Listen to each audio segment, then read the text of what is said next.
اور جو کافر ہوئے اور ہماری آیتوں کو جھٹلاتے رہے ان کے لیے ذلیل کرنے والا عذاب ہوگا۔ اور جن لوگوں نے اللہ کی راہ میں ہجرت کی پھر مارے گئے یا مر گئے ان کو اللہ اچھی روزی دے گا، اور بے شک اللہ سب سے بہتر رزق دینے والا ہے۔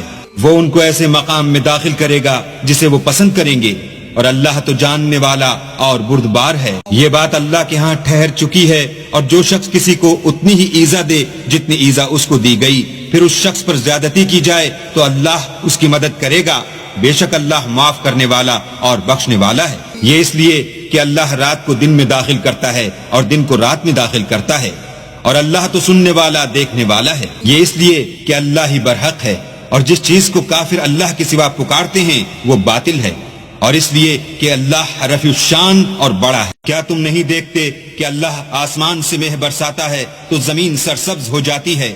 بے شک اللہ مہربان اور خبردار ہے۔ جو کچھ آسمانوں میں ہے اور جو کچھ زمین میں ہے اسی کا ہے، اور بے شک اللہ بے نیاز اور قابل ستائش ہے۔ کیا تم نہیں دیکھتے کہ جتنی چیزیں زمین میں ہیں سب اللہ نے تمہارے زیر فرمان کر رکھی ہیں، اور کشتیاں بھی جو اسی کے حکم سے دریا میں چلتی ہیں، اور وہ آسمان کو تھامے رہتا ہے کہ زمین پر نہ گر پڑے مگر اس کے حکم سے۔ بے شک اللہ لوگوں پر نہایت شفقت کرنے والا مہربان ہے۔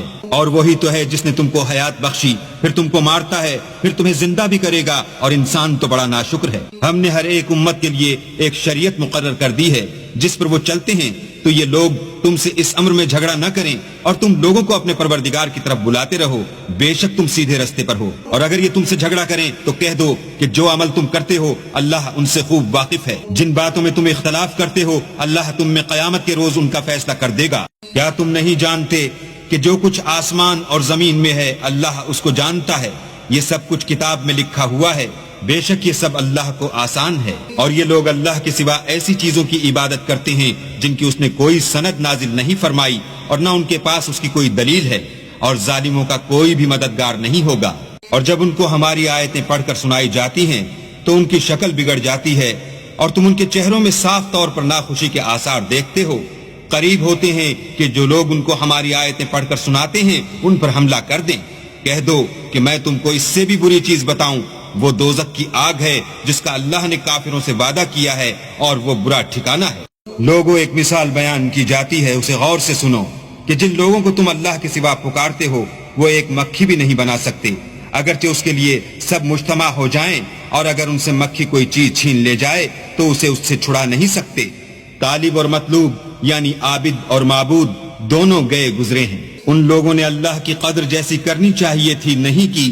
کچھ شک نہیں کہ اللہ زبردست اور غالب ہے۔ اللہ فرشتوں میں سے پیغام پہنچانے والے منتخب کر لیتا ہے، اور انسانوں میں سے بھی، بے شک اللہ سننے والا اور دیکھنے والا ہے۔ جو ان کے آگے ہے اور جو ان کے پیچھے ہے وہ اس سے واقف ہے، اور سب کاموں کا رجوع اللہ ہی کی طرف ہے۔ مومنوں رکوع کرتے اور سجدے کرتے اور اپنے پروردگار کی عبادت کرتے رہو، اور نیک کام کرو تاکہ فلاح پاؤ۔ مومنوں رکوع کرتے اور سجدے کرتے اور اپنے پروردگار کی عبادت کرتے رہو، اور نیک کام کرو تاکہ فلاح پاؤ، اور اللہ کی راہ میں جہاد کرو جیسا جہاد کرنے کا حق ہے۔